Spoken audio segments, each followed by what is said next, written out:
The history of Palabos starts somewhere around the year 2004 and 2005 with other open source projects which form the basis of what later became Palabos.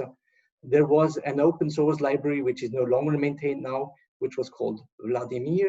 There was another open source project which in the meantime has been taken over by a different group which also maintains that one, which is called OpenLV. Which formed the basis of what in 2010 became the first version of Palabos. Palabos was then first individually maintained by different contributors, was then officially maintained by a joint development effort between the University of Geneva and a startup company that is called Flowkit, which invested development efforts in this open source Palabos code, and also independent efforts into a commercial version of the code. Later on in 2018, the company Flowkit was taken over by a larger company that's called Numeka, which now does not invest in the open source code any longer and just develops the commercial solver, which is now called Omnis LV. And the open source Palabos is instead taken over entirely by the University of Geneva and the Technical University of Geneva, which is called HEPIA, at which Orestes work, and so it is still, as you can see now, actively maintained.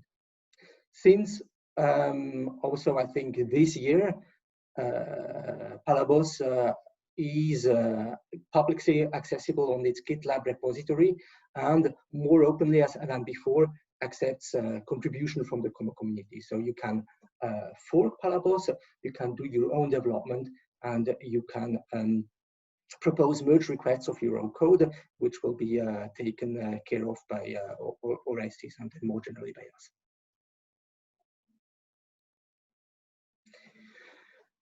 What is the reason why Palabos is here? So why would people start using Palabos instead of their own code, which they developed maybe during their PhD thesis to solve their Lattice-Boltzmann problem? Is that if you want to solve complex problems with a piece of software, you have to address different challenges which you cannot address in 4 years. And you need maybe these investment of over 10 years, which goes into Palabos. So one of the aspects which is highlighted now is that, okay, when you have a big piece of software, you have to manage the software engineering parts of it. There is in Palabos several 100,000 lines of code which need to be managed somehow. It must be possible for people to understand how the code is organized, to maintain it, to hold the pieces together, and that's a substantial effort. There is an aspect to it which is project management. So if you want to address all the aspects which you do in a code like Palabos, many people are contributing. Now, how do you guarantee that a piece which has been contributed fits into the philosophy of the software project, that it is correct, that it is properly maintained? So there's a little bit of a management aspect which you cannot improvise when you work on your own homegrown code. And the third aspect, which also goes a little bit into this red management and engineering part, is the interfacing. So you have these, let's say, 500,000 lines of code, and you want that people can actually use it. So you need to have an interface which is not necessarily a graphical user interface, but just a programmatic interface which makes it easy for people, an abstraction layer which makes it possible for people to actually use the code in a reasonable time frame. So that's one of the challenges of having a complex CFD code, are these engineering and management aspects. And then the second challenge is that, well, what is the Lattice-Boltzmann method? It is something very large. It is many methods, many numerical models, many physical applications. So in such a code, you want to manage somehow the development of new physics. You want to develop new model, implement new approaches, and somehow have them address the proper stuff. And one of the scopes of Palabos is also to go into exploration. So we are very much present at Lattice Boltzmann conferences that happen every year and listen about what new models appear, what people are doing, and try to push that to Palabos to make it available to the community. And a final challenge of a CFT code, I think, is validation. How do you know that the software works well? You do this by applying it to many different problems. And this is where the community kicks in. I think the advantage which we have with an open source code like Palabos is that many people are using, and this is also your role, is to use the code and test it. And if you see issues, if you see problems, to mention it to us and to have the community as a validation mechanism of how the code works. I just want to show you two examples, which you maybe have seen before. Examples to show you the type of applications which you can solve with Palabos and which give you a bit of a feeling of the complexity of the software or of the models which you are behind it, and a justification to move to a little bit of a heavy software framework like Palabos to solve your daily application, as opposed to a homegrown, simpler piece of software. The first example which I show you is an example which I think Orestes actually has simulated already many years ago, which is in the field of medical physics. It is the simulation of the blood flow in an artery. So what you see here is a depiction of the simulation domain, which is a human artery, which comes from medical imagery, which has a deformation, which is called an aneurysm, which is a pathology. Now, the human body has a natural mechanism to cope with aneurysms, one of which is to close the aneurysm with blood clots, which then prevents rupturing of the aneurysm and also has tendency to initiate a healing process. The question is, what medical procedure will you need to do to encourage that form of mechanism, and computer simulations are done to understand this better. Now, in this computer simulation, which I will run now, the blood flow is simulation. The blood flow is simulated. So you have a lattice Boltzmann method which solves for the fluid dynamics with a pulsating initial condition at the inlet of the domain. And you also simulate the red blood cells. The red blood cells, how many do you have in this volume? You have maybe around 1 billion red blood cells, which in this case are simulated as quite simply modeled passive scalar particles. And an additional model is introduced to model the clotting, so the aggregation of blood components along the blood vessel wall. You see that if you want to simulate that, this is not just lattice Boltzmann, it is lattice Boltzmann plus many things. How to model, well, the shape of the geometry, which in this case is a little bit complex, the large number of passive scalars that represent the red blood cells, the clotting mechanism on the wall. It is really fluid dynamics plus multi-physics. And you need a little bit of a framework which allows you to model this, and plus keep a good computational performance and the ability to run the problem on parallel machines. The second problem which I show you is again from the medical domain. It is the simulation of a medical procedure that is called vertebroplasty. So the geometry which we show here is the geometry of a porous bone, which is a vertebral bone. It comes again from the medical images from an existing patient who has had whose spinal bone has a little fracture. Okay, so the vertebroplasty is a procedure that will stabilize that fracture. So the doctor is going to inject cement into that bone, and this cement is going to stabilize the bone at the place where it is fractured, and will provide mostly pain relief to the patient. The question is, at which place are you going to inject that cement, and how much of it are you going to inject. So a patient-specific simulation in this case gives the answer, and the simulation here shows you, well, the evolution of the injected cement here in green inside the actual porous geometry of a given patient. And you all are a little bit familiar with Lattice-Boltzmann method, and you know that one of the strengths of this method is that it has this capability to handle very complex meshes. In this case, the mesh of the scanned bone of the patient.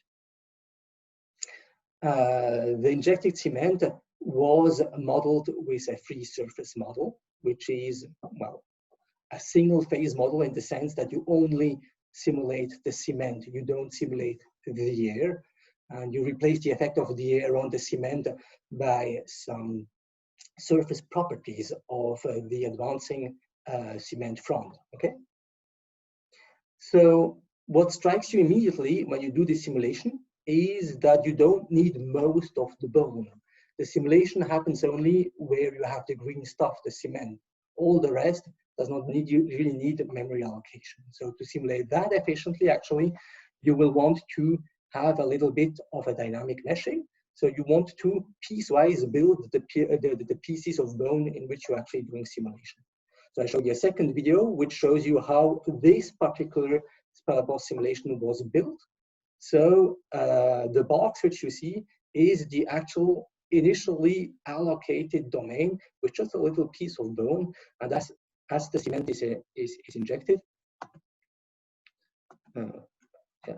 So I see that now the video is not working. So I will just stop sharing the screen to quickly show you the video which I have somewhere else.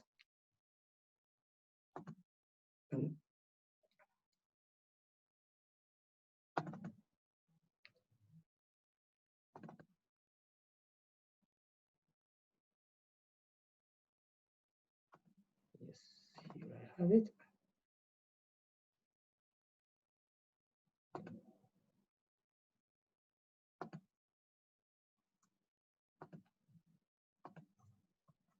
And then I will share the screen of the video viewer. Let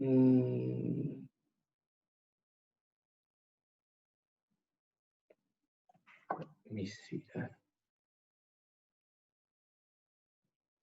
So I think I have to share the full screen in this case. Do you now see the picture of the video which shows this simulation? Yes. Yep. Okay, thank you. So I will start it. So you see that the idea here is that as the cement is injected, the allocated domain grows, and you piecewise actually build the mesh of the porous bone structure around the ejected cement as it grows, okay?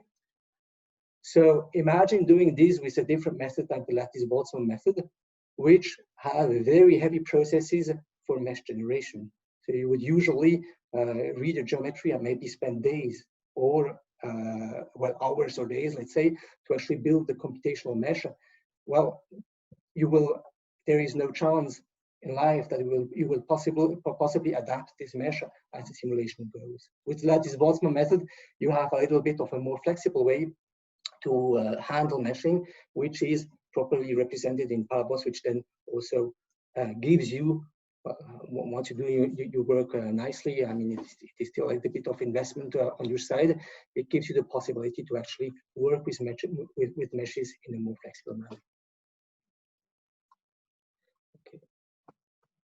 Now let me go back to the presentation.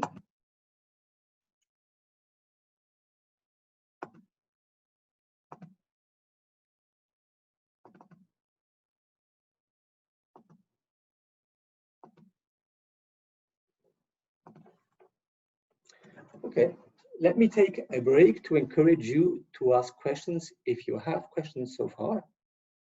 Reminding you that the session is recorded and that a non-recorded session for questions will also be held at the end of my presentation. Before going into the architecture of Palabos, let me give you a very, very short reminder of the objects we are dealing with in the Lattice-Boltzmann method. I'm not going to give you formulas. I take it for granted that you are a bit familiar with the Lattice-Boltzmann method, and this is just a few images to reach a common ground and have a common vocabulary. So the variables with which we work in the Lattice-Boltzmann method are the populations, or some people call them velocity distribution functions or distribution functions or whatever. It's the thing which in the articles always is designed with the letter F.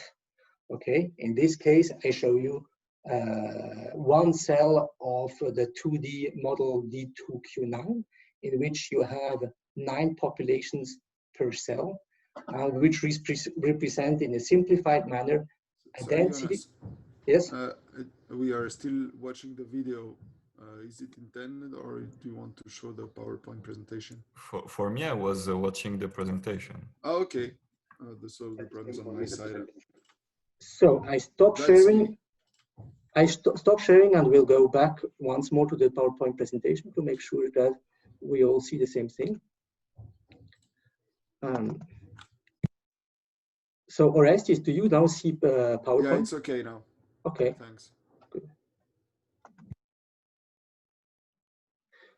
Okay. So these 9 variables here are represented by 9 arrows. And this is this weird thing with the Lattice-Boltzmann community, because we draw arrows to show something which is not a vector, okay? Everybody is confused by that, but you are not, because you already are Lattice-Boltzmann experts. So the arrow just indicates when we are going to implement the streaming step in which direction the population will move. It does not mean that the quantity we represent is a vector, it is a scalar. We have 9 scalar values.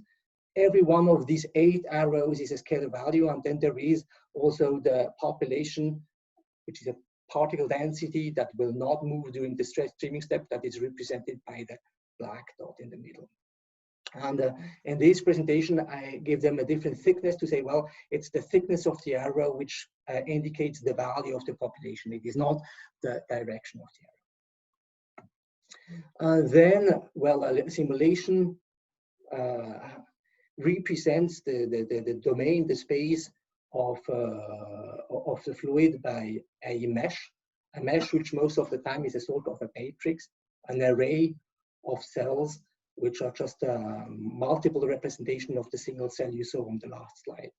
In this example, you have a 2D 8 by 8 domain that represents, well, with 8 times 8, so 64 cells, a very coarsely represented geometric domain. Now, when you do Lattice-Boltzmann, you have 2 things. You have the collation step and you have the streaming step. The collation step means that you go on a given cell, you take the populations which you have, here the 9 populations, and you shuffle them. Huh? You do the collation model. So we take the incoming populations, the pre-collation populations, and compute in some sense, it depends on the Lattice-Boltzmann you are going to use, the post-collation population. So the post-collation populations are a function of nothing else than the pre-collation population. So I'm using here a scheme in which the pre-collation populations are green and the post-collation are red. So the collation model is going to take these green pre-collation populations and produce the red post-collation ones according to a formula that depends on the given collation step, on the given collation model.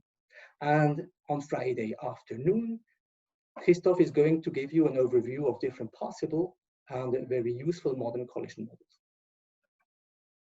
After the collation step, which is completely local, you have the streaming step, which is non-local. But still, it is not global either, because what is going to happen is that every population is going to be streamed to one of its neighbors, and this happens in a nearest neighbor sense. So you're not going to be streamed all over the domain. It is non-local, but still confined. So if we take the streaming step again, we are starting at the post-collation state in which the populations are read, and take them and copy them without modification to the neighbors. So post-collation populations which are read are streamed to the neighbor, at which they arrived at the next time step. So we leave a cell at time t and reach the neighbors at time t plus delta t in pre-collation state, where they are ready for the next collation step on the neighbor cell. What is special with the streaming step is that it is generic. It is the same no matter which collation model you are going to use. The collation model defines the physics of your model, and the streaming step is generic. It is a simple copy. It does not modify the populations. If you want to have a software framework for the Lattice-Boltzmann method, you need to have something which implements what I showed you in the previous slides in an efficient manner. You want to have something which understands that you have local collation with a collation model that you want to potentially adapt from cell to cell, which must be as efficient as possible, knowing that it will always be local.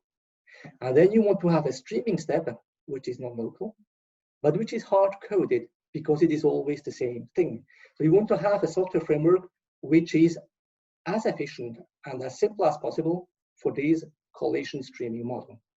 But then the software framework must also envision all the rest, because collation streaming is not the full story. You saw in the examples in which I showed you that additionally to that, you have to think about boundary conditions. You need to know how you're going to manage complex boundary conditions. For example, the curved shape of an artery or the very complex shape of a porous medium. You need to know how to couple with other types of physics which are potentially modeled with something which is not Lattice-Boltzmann.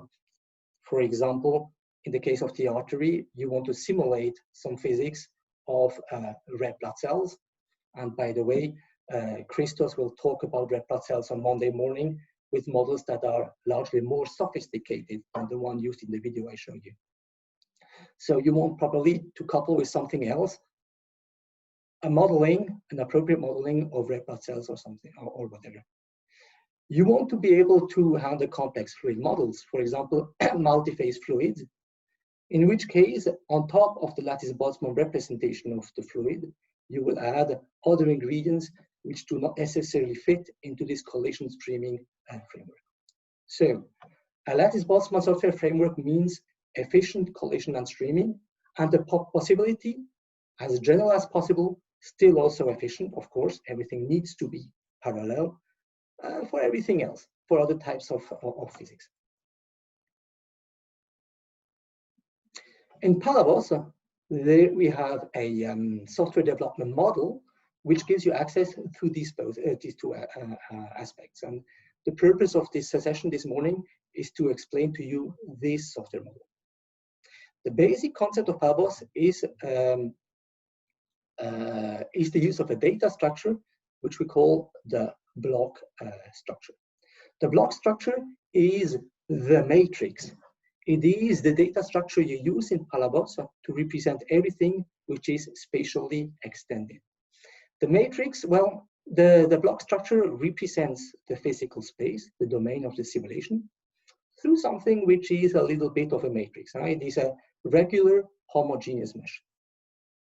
So it represents a 2D domain or a 3D domain. Both exist in Palabos in a convenient manner. In other languages, you will talk about a matrix, maybe a 2D or 3D matrix. In Palabos, we talk about a block, because the block is really something more general than a matrix. It has other capabilities. You have three types of blocks in Palabos, which represent different types of data. You have the block lattice, which is custom built to represent the populations. The populations, the F, the green arrows, which I showed you in the previous slides. In the block lattice, you always have two things. You have the static data, that's the value of the populations, plus potentially other values, For example, if you have a forcing term, maybe you want to store the value of the force on every cell as well. And you have a reference to the collation model. The reference to the collation model, I will come back to that. You can imagine, you can view this as a sort of a pointer to a function, where this function tells you how collision works and also how the physical properties of the cell are being computed. That's the block lattice, which is custom built for lattice Boltzmann variables. And then we have two other types of blocks, which are more general, more standard, which are there to do everything else.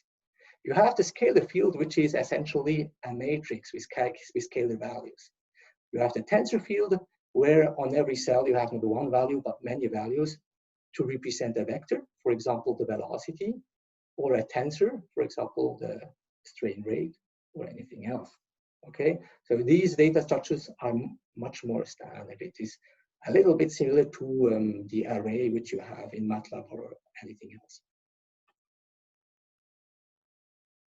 So space representation, you have in your head always the matrix. You have the domain of your simulation, which you cover with a homogeneous mesh, and every cell of this mesh contains data, populations for the block lattice, scalar values of a scalar field, vector values for the tensor field. The indices of every cell are easy to find because, okay, it's like a matrix. You have access to indices with an IJ notation, or as we do it in Palabos, with an X, Y coordinate notation. How can you use something that looks like a matrix to represent the complex domains which we have when we do fluid simulations in practice? In Palabos, we use something which we do not call the block, but the multi-block. The multi-block is a generalization, which is still a block, but a little bit more sophisticated. The multi-block, for example, has the capability to cover the domain through a sparse domain representation. Let me show you an example. On the left, you have a picture that shows the simulation results of a flow in a bent tube. So the domain, which in this case is a 2D domain, is a half circle. On the left of the half circle, you have the inlet. And the colors of the image show you the velocity field. So you have a sort of a adjusted quasi flow with maximum in the middle and zero velocity on the walls. The outlet is on the right, and you are simulating your flow in this half circle. To generate the data of this simulation with this picture I showed you before, with a matrix that covers the full domain, you will use the code that is on the right. Now on the right, you have your first piece of code, which is actually a Palabos piece of code. You create something which is called the multi-block lattice. This is the container for the data for the population. You say what's the size of the domain, nx times ny, and what is the collation model, which is going to be pre-assigned at the beginning of the simulation to every cell. In this case, for example, we could use the standard, the basic BGK collision model. In this case, you are going to allocate way too much memory because everything which is dark blue here is outside of the fluid domain. So obviously, to be efficient, you want to have a sparse representation of the fluid domain to use memory and CPU power more efficiently. What Palabos proposes is to keep a vision of a matrix that covers everything, but which selectively deallocates parts of the full domain. Internally, in the internal representation, Palabos will actually create patches, smaller pieces of block that cover parts that actually contain fluid. For example, in this example, you could cover the full domain by 3 smaller domains, which are represented here by the greenish rectangles, and leave out the black domain. So there's one rectangle which is left out, and you have a more precise representation of the domain. So you deallocate parts which you don't need. You still allocate some unnecessary parts because every one of these smaller 3 blocks still covers a little bit of the dark blue area. In Palabos, you will have functions available which will do that for you automatically. You're going to provide geometries to Palabos which are going to be read, and well, Palabos will create the patches, the subdomains that cover that geometry, and deallocate the other ones. But you always can also do it manually. You never will. But I show you the piece of code on the right, which actually generates exactly the domain which is depicted on that image here. It doesn't matter if you don't exactly understand this code, but you see that you can manually actually just generate the coordinates of every one of the 3 green blocks, and then tell Palabos to create a multi-block as before with the nx times ny dimensions, but with an internal representation which only has the memory allocated in certain areas defined by the coordinates of these blocks. Don't hesitate to interrupt me if you have questions. This works in 2D, this works in 3D. In 3D, it gets more difficult to actually manually provide the coordinates of the smaller blocks.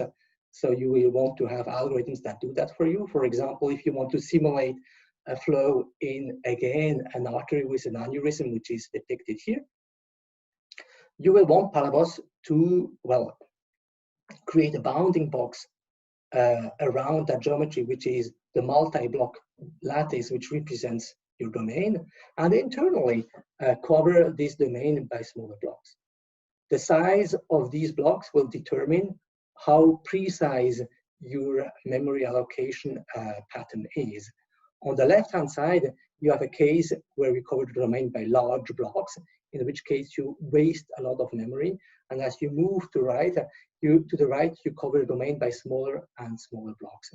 And with the memory allocation, well, from left to right, you will use less and less memory, and you will be more efficient in your memory usage, but you will lose a little bit of performance because you will need to handle the communication between those blocks.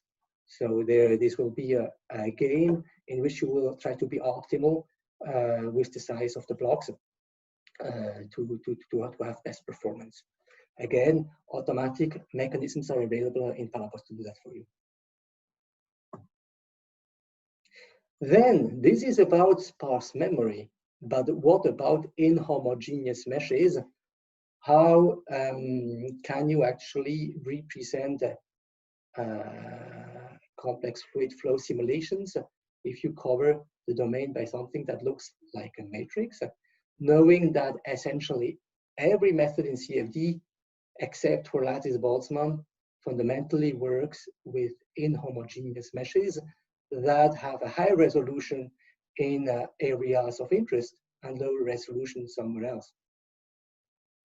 With the Lattice-Boltzmann method, this is a little bit tricky, because if you look at the theory of at the fundamental theory of the method, you will see that it is constrained to using regular space and time steps.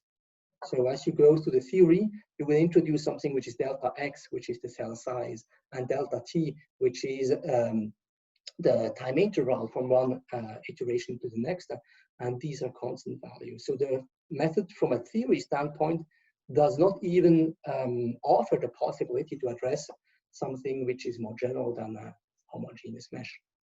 So everything which is inhomogeneous meshes are layers of software engineering which come on top of this, because you are going to take pieces of meshes that have different types of resolution and glue them together and find appropriate numerical methods to copy data from one of these meshes to the other one. So in Palabos and in many other Lattice-Boltzmann codes that actually do mesh refinement, you are going to represent the space by a block-structured inhomogeneous mesh, which means that you will use like a piece, matrix pieces at different types of resolution and connect them together in a sort of a structured way, as you see it in the 2D example of this picture.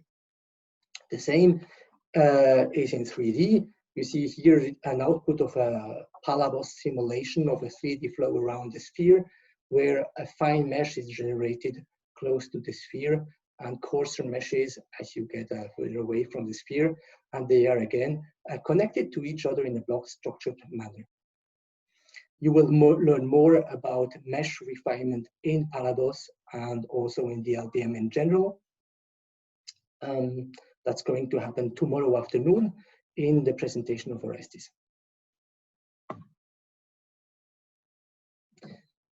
So far, the introduction about the fundamental data structure in Palabos, which is the multi-block, a generalization of the block as sort of a matrix. Do you have any questions so far? Any comments? Don't hesitate.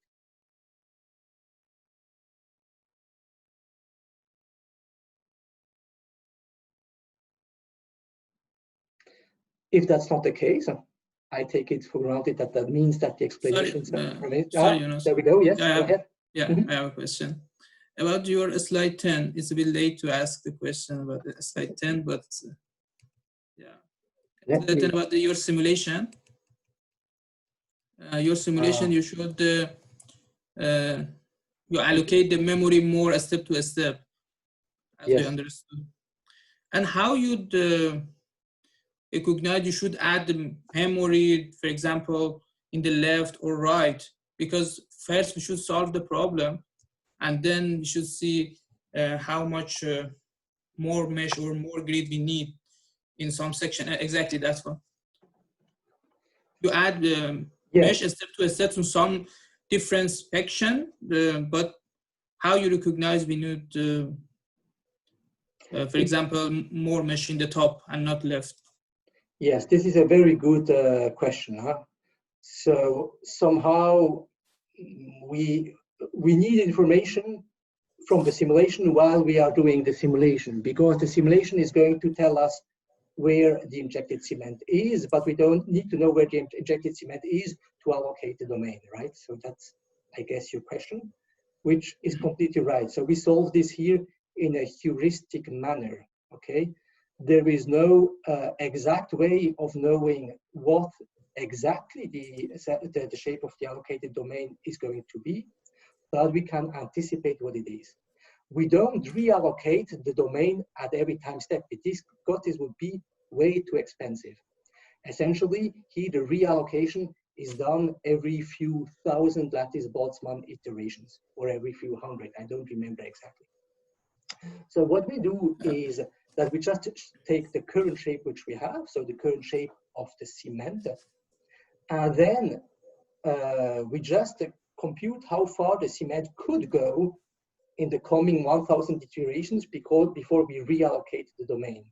And because this is Lattice-Boltzmann, and well, the flow velocities are limited to something which is in lattice units much smaller than 1, we can provide an upper bound to how far that cement can go before the next allocation happens. So we essentially compute that upper bound and allocate the domain size with respect to that upper bound. Okay, that's the idea. And is it possible, to me, is it possible, and we, for example, after 1000 iteration, we compute the velocity vector in the boundary, and based on the velocity vector of the alloy in the boundary, we see how much mesh and how which block we need to add. For example, in the corner, if the velocity is in this direction, so we need to add more block. It can work in this way, or I guess that optimizations in this sense are possible. This is not what we did, because I don't think that it adds a lot to the global efficiency of the method. In some sense, if you allocate a little bit too much, it doesn't matter, because globally you are going to win a lot of efficiency anyway. But I'm 100% sure the heuristic approach, which determines the size of the allocated domain every time, can be optimized with ideas as you suggest. Yeah. Mm-hmm. Okay, thank you. Thank you for the answer. Thank you as well. Is there any other question?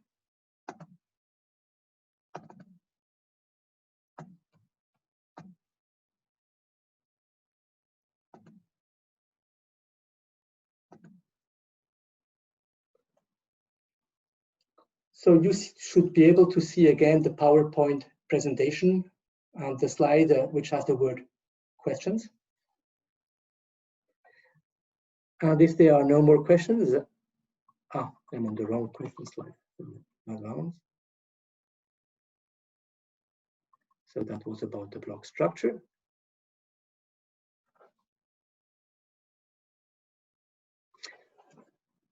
What are the advantages of this data structure, which we call the block or the multi-block? Essentially, the advantage of using that structure is that you have an abstraction which tells you you are working with something that looks like a matrix, but it is not a matrix, it is sparse. Well, in numerical analysis packages like MATLAB, you are familiar with the sparse matrix concept. The sparse matrix is exactly this, an abstraction of a matrix that looks like a matrix, but allocates only pieces of it. So we have the same in Palabos, a multi-block, which is a sort of a parallel sparse matrix.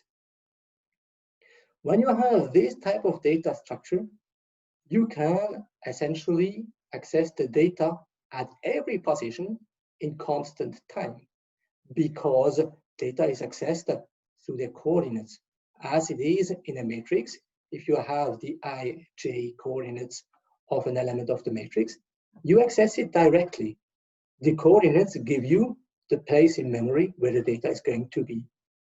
This is opposed to the usage of irregular meshes as you traditionally have in CFD, where accessing the data at one point in space can only be done as you traverse the full data structure, because it is constructed in an irregular manner. So this matrix interface gives you easy access to the data in an understandable way and in an efficient way. And also the block structure, the multi-block structure, gives you efficiency. This is not something you have to handle, Palabos handles it for you, but because the underlying data structure is very regular, it is pieces of matrices, memory access patterns can be anticipated, and the full algorithm can be optimized for cache usage. One of the main reasons people often choose lattice Boltzmann method is efficiency. Because of the simplicity of the underlying data structure, you are going to use the hardware of modern computers in an optimal way. Now, let's go back to Palabos. How do you use Palabos, or how do you use this data structure, block structure, as an end user? Let's go back to the collision streaming cycles, which I showed you before, where on the left you have the collision step, which is fully local. It can be executed on a node without knowing the data of surrounding nodes. The collision step can differ from one simulation to the next one. It can even change from one node, from one lattice node to the next node, because it is the collision model that determines the physics of what you are doing. And then you have the streaming step, which is non-local with nearest neighbor access, and which is invariant. It is always the same thing, and it is hard-coded in an efficient manner in Palabos. As a user, what you want to do is you want to configure and adjust the collision model. So in Palabos, every cycle is going to be split into collision and streaming. Well, this is the concept. In practice, actually, Palabos merges the two. It will walk through the memory and do collision and streaming at the same time to access less memory for optimization reasons. But the streaming step is hard-coded and is not going to be customized by you, although you can if you want. The framework is sufficiently general in the end for you to do everything. But the basic idea is that you do not touch the streaming step. But the collision step is generic and it is user customizable. For example, to give you a few collision models that are implemented in Palabos, and I'm just listing 4 examples out of the many examples of models that have been implemented. You can have a collision model which is BGK with a linear equilibrium, in which case you are modeling an advection diffusion equation. You can model BGK with a second order equilibrium, in which case you are modeling incompressible flows, BGK with a third or fourth order equilibrium, in which case you are able to model compressible flows. Then you can have other things than BGK. You can have advanced collision models which have better numerical properties, which are more stable, which are better capable of modeling high Reynolds number flows. So you can use the recursive regularized model, you can use the central moment approach, or any other advanced collision model that is implemented in Palabos, and which will all be presented to you on Friday afternoon by Christoph.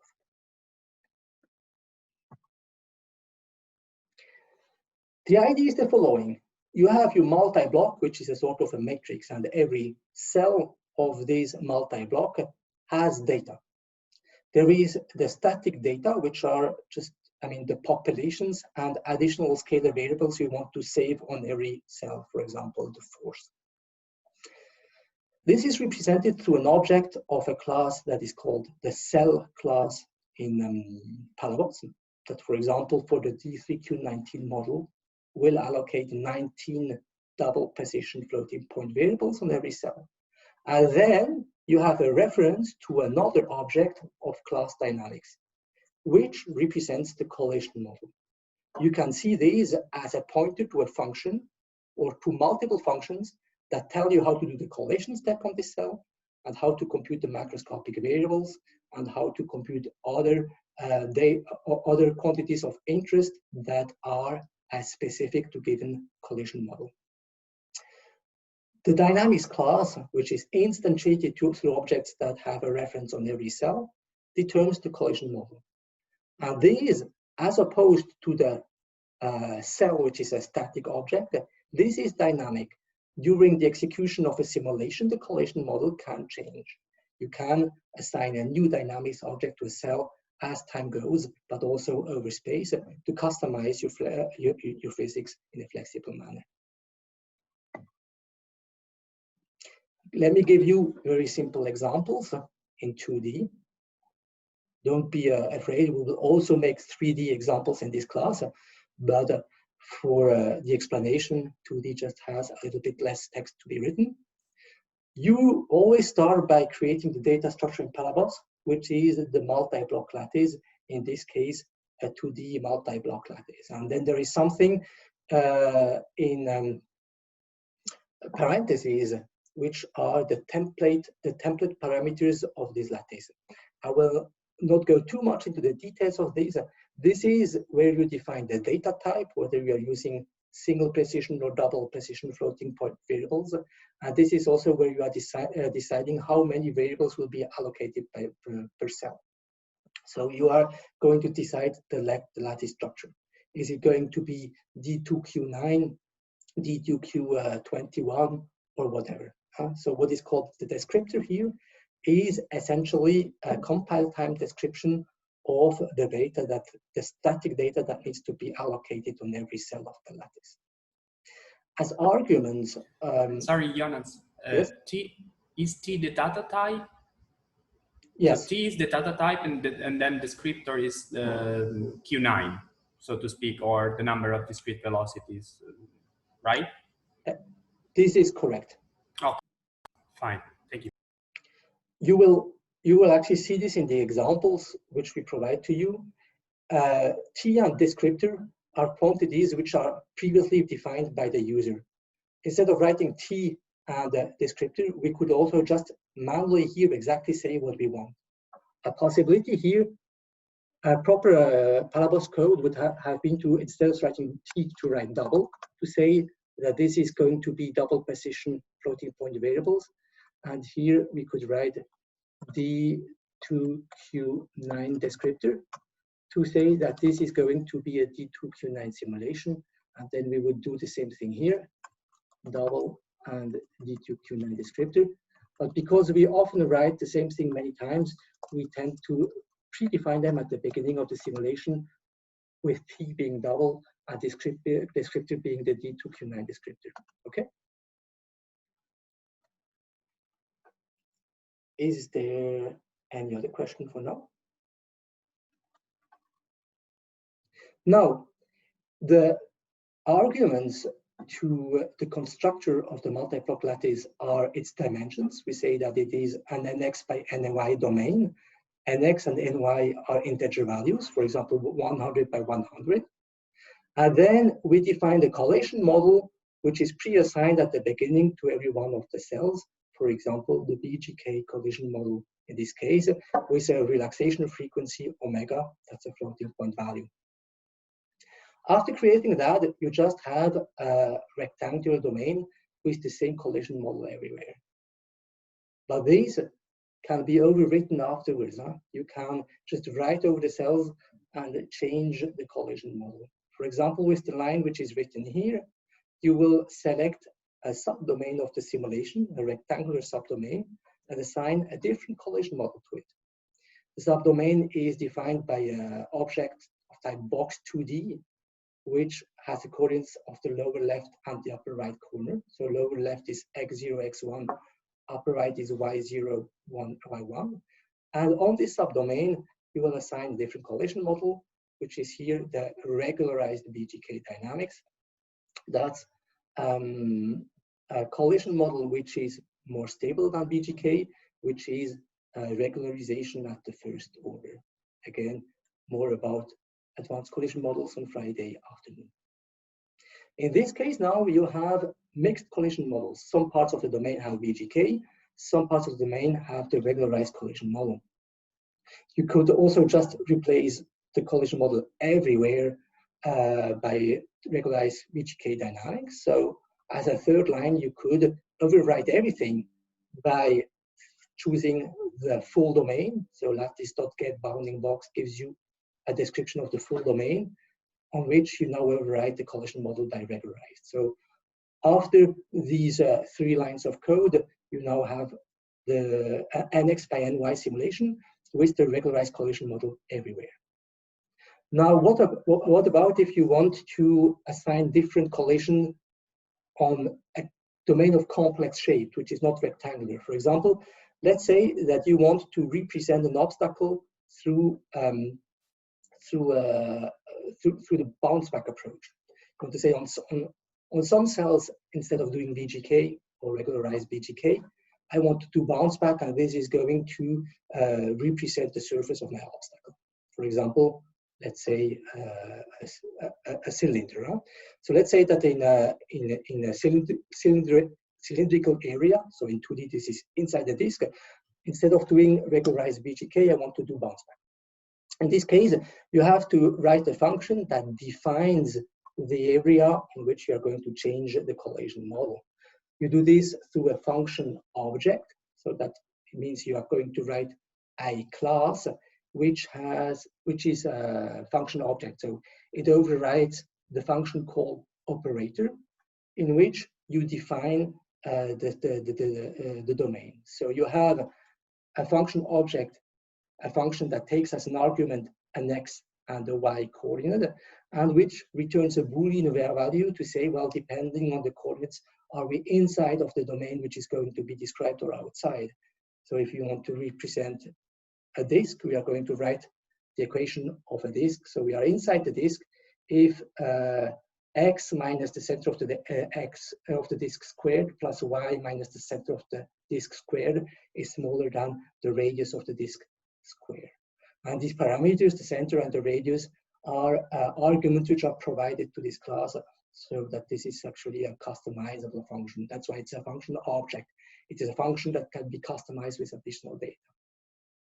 Now that we have defined this function object, we can use the same function as before, define dynamics, to set a different collision model on selected nodes that are defined by this function object. So we take the lattice and say that in principle, we are going to apply this everywhere, well, but the function object will provide further details. So we take the bounding box of the full domain and then instantiate this function object with given values of the center and the radius of the cylinder. So there's an extra argument here which we do not need.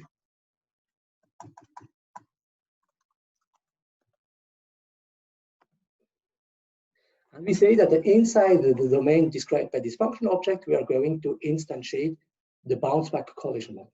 Okay, now we have an actual simulation with a boundary condition, but which is a simple one, bounce back, using nothing else than this dynamics mechanism which you have in Palabos, the customization of the collision model cell by cell.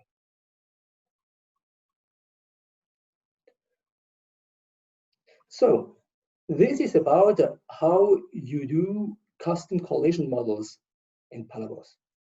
Obviously, many collision models are predefined, but as a user, you have also the possibility to write your own collision models. Because if you are doing research, maybe part of your research is to propose new collision models, and a developer interface is provided for doing that in Palabos. But often you need to do stuff which is not covered by this vision of local collision models. Maybe you want to do boundary conditions for curves boundaries that require non-local neighbor access, as will be explained to you by Francesco this afternoon. Or you want to model physical interaction terms that are non-local. For example, when you are implementing a pseudo-potential multi-phase approach, the Shamchen multi-phase model. Or you want to make couplings with the results of simulations that are not lattice Boltzmann. For example, if you have immersed particles, for example, immersed red blood cells, as shown by Christos on Friday morning, and you want to have them interact with the fluid, you will need to do something which can be not covered within the framework of a local collision scheme. In this, for all of this, whatever is not the collision streaming mechanism, you have something more general in Palabos, which is called the data processors. Data processors are the mechanism in Palabos that allow you to write parallel algorithms in an easy way. Parallel algorithms which are more general than lattice Boltzmann collision streaming. So data processors are user-defined algorithms, such just in the same way as dynamics objects are user-defined algorithms, they are user-defined collisions. Now, data processors are more general user-defined algorithms, which through the mechanisms of Palabos will be executed in an efficient and parallel way. But they can be non-local. They cannot do anything on the side of the communication, but they can, to some extent, be non-local. They can envision access to data in a given neighborhood. Data processors are algorithms that you can execute manually or automatically. You can have Palabos execute them automatically after each collision streaming cycle.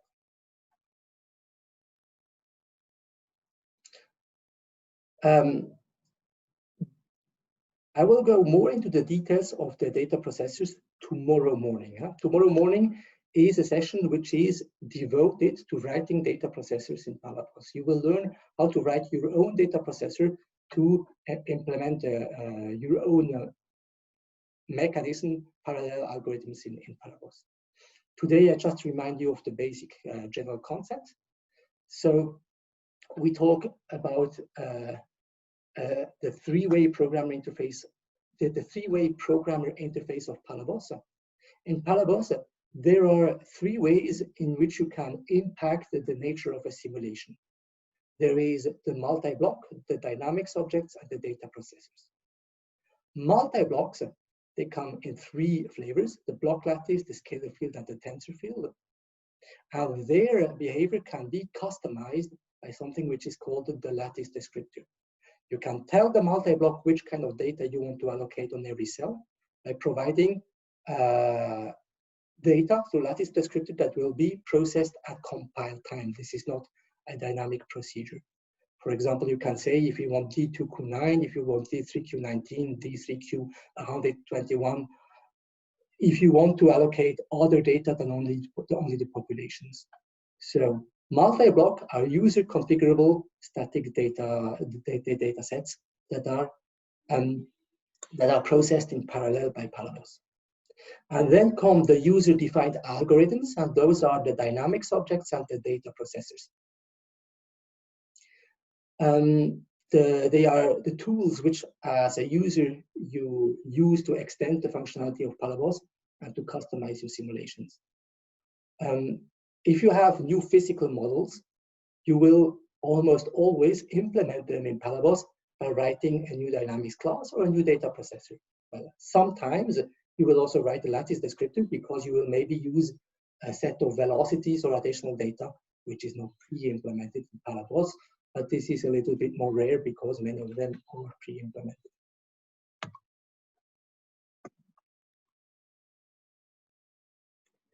This is the general introduction to the programming model which you have in Palabos. Do you have any questions for that part of my talk? I just have a question, if possible. Could you make an example of what kind of descriptor you could use for a tensor field? Like, I don't know, you just allocate a velocity field, and then what kind of, I mean, you made an example for the lattice itself. What about, I don't know, a velocity field? Yes, so the concept of descriptors exists only for the block lattice, not for the scalar field or the tensor field. Oh, okay, I see, okay. The tensor field is not customizable at all. It just has one scalar value on every cell. You can just say if it is single precision or double precision, that's all.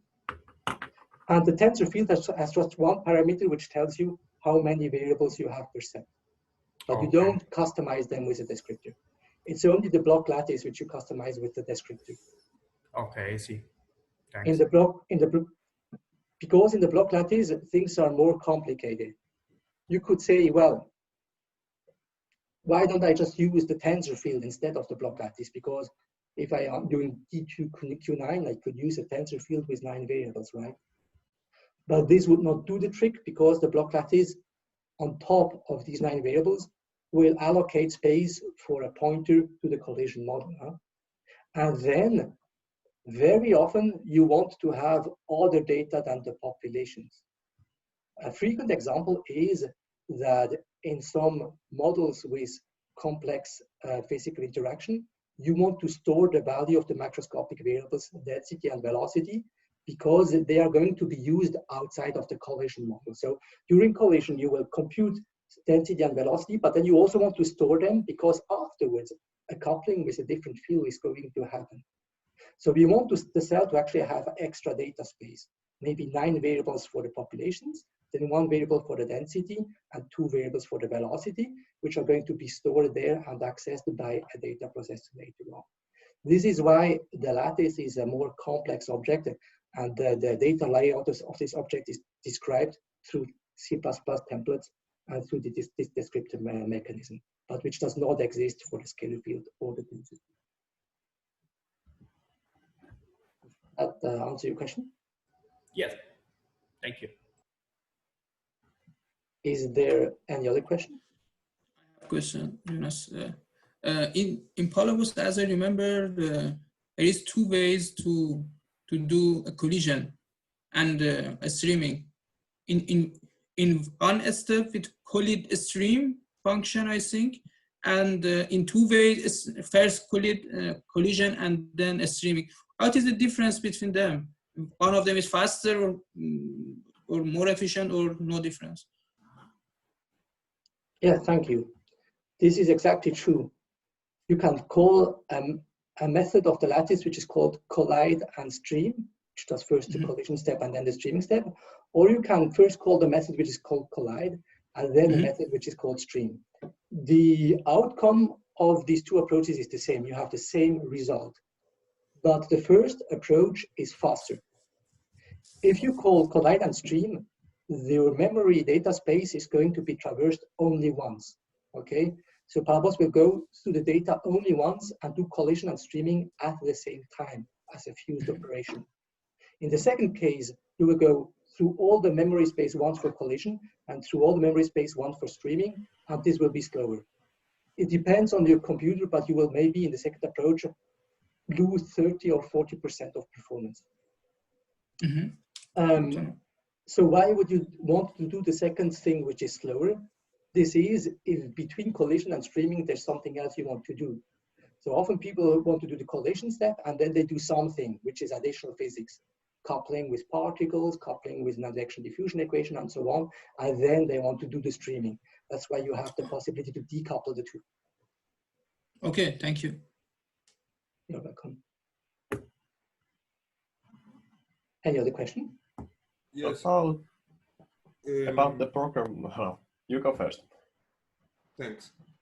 If you define two different descriptors in the same lattice and also two different collision models, Palabos make the interface between these small blocks, or you need to define something else? I mean, if you have a half domain with a descriptor D2Q 15 and the other half D2Q9, the communication between these two descriptors is automatic? No, it is not. So, having inhomogeneous collision models, these is very easy. Here, everything is automatic. If you just talk about cell-dependent collision, well, this is automatic. This is well handled. Now, if you want to have a cell-dependent lattice structure, for example, a number of velocity that changes from cell to cell, then nothing is automatic, because only you can actually know what you want to do between different types of lattices. Actually, a given multi-block cannot have a mixed descriptor. There is only one descriptor per multi-block lattice. However, you can still actually allocate, so the model of Palabos would, in your case, would be to allocate two multi-block lattices, one with D3Q15, another one with D3Q19, and then, given that both of them can be sparse, every one of them deallocates the area which does not belong to him, which belongs to the other multi-block lattice, okay?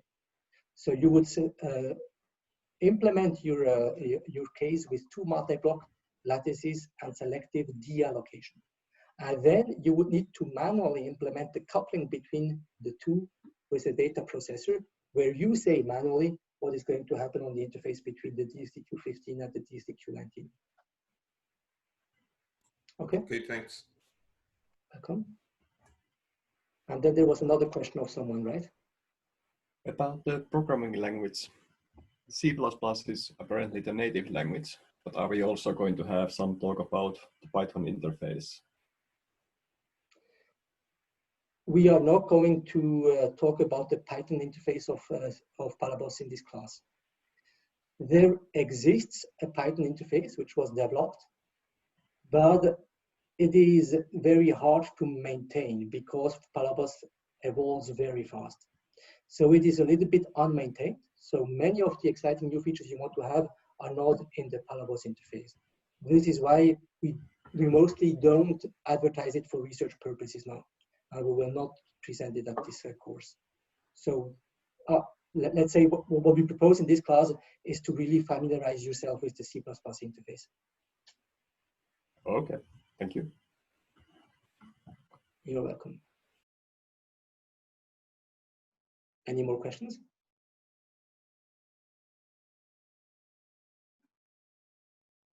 If not, I will actually move on and present the example you are going to treat in the hands-on session. This morning, you will run a very simple Palabos program, which is a 2D simulation of a 2D lid-driven cavity.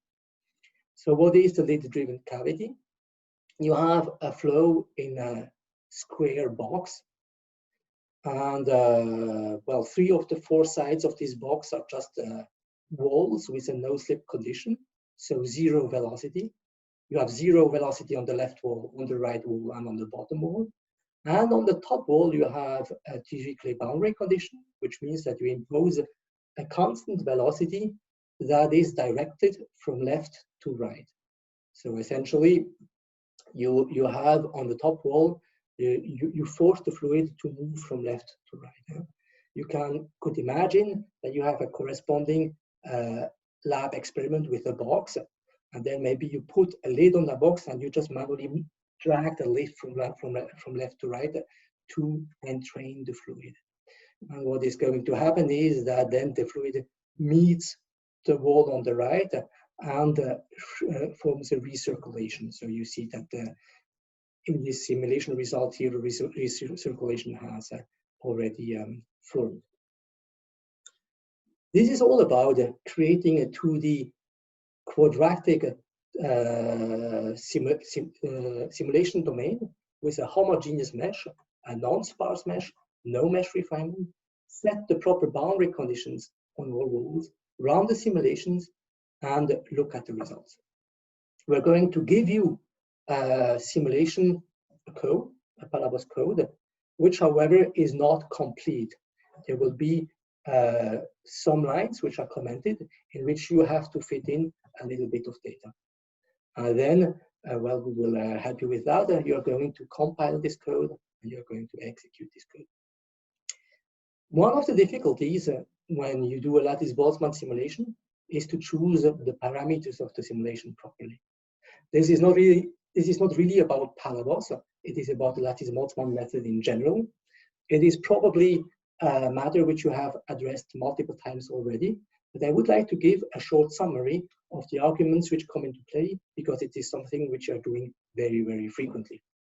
And this is something which you are also going to do in this code. So I'm just going to take 10 minutes to talk about the choice of numerical parameters and handling of physical units in lattice-Boltzmann. So we are, well, I'm providing you now with a discussion of incompressible flow, of non-compressible flows.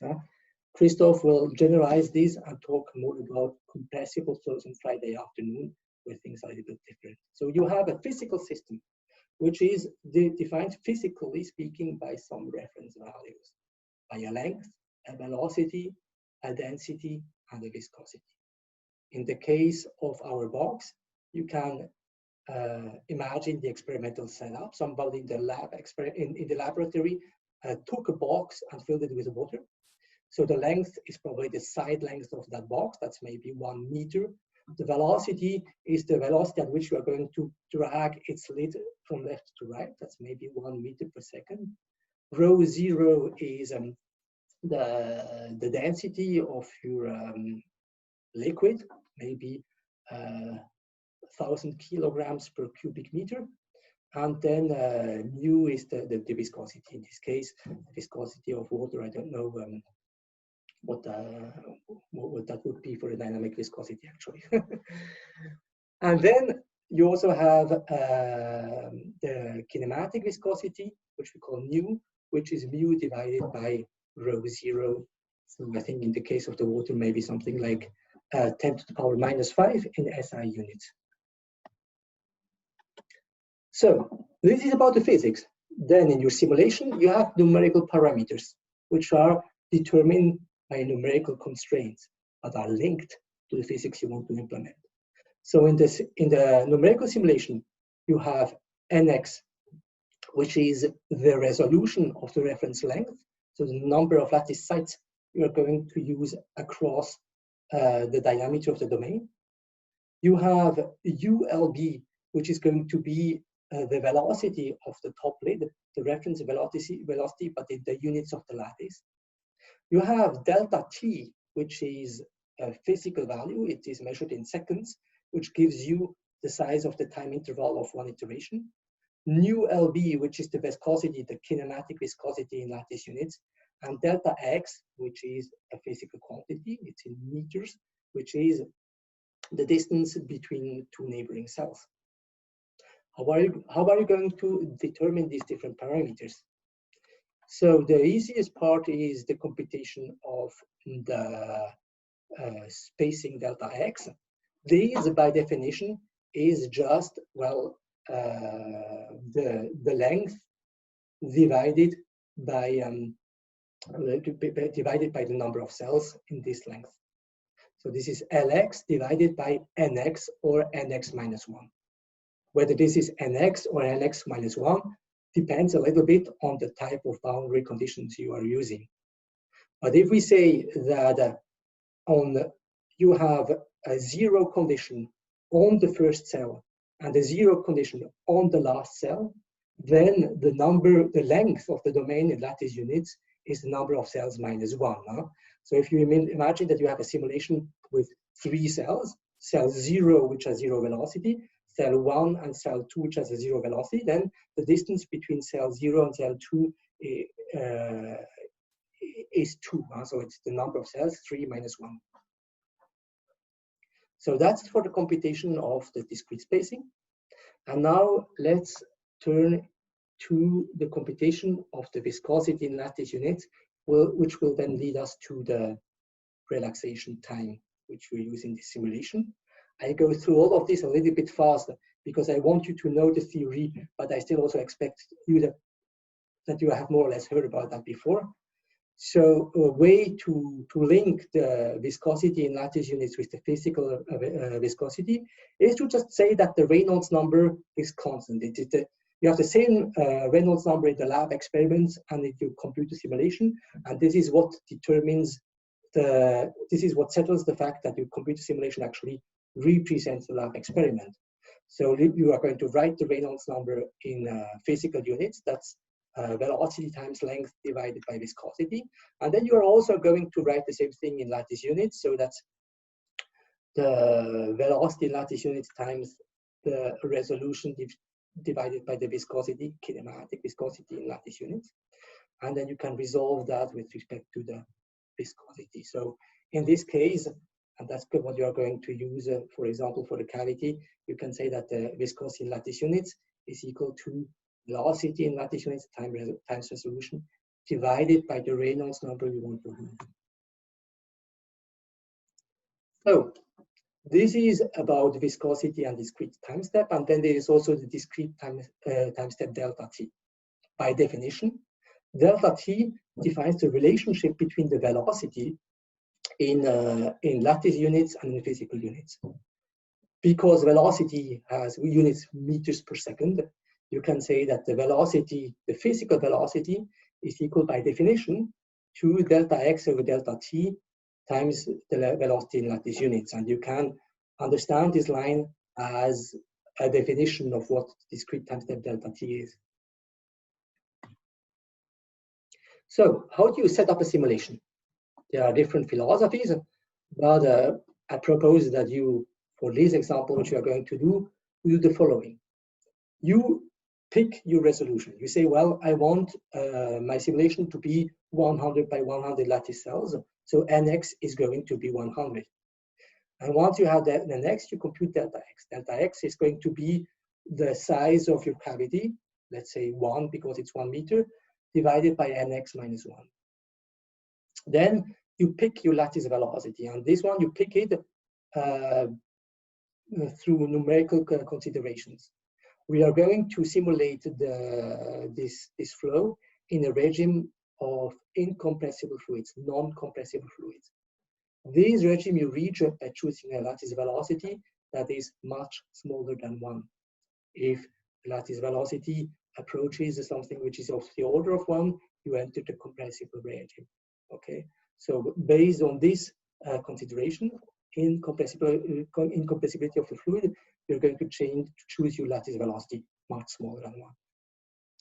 Once you have your lattice velocity and you know your physical velocity, maybe 1 meter per second, you compute your discrete time step, delta t, which is delta x times the ratio between lattice and physical velocity. And once you have delta t, you are all settled, because the viscosity in lattice units is the viscosity in physical units times delta t over delta x squared. And once you know the viscosity in lattice units, you can compute the relaxation time, which is 3 times the viscosity plus 1/2, or the relaxation parameter, which is the inverse of this.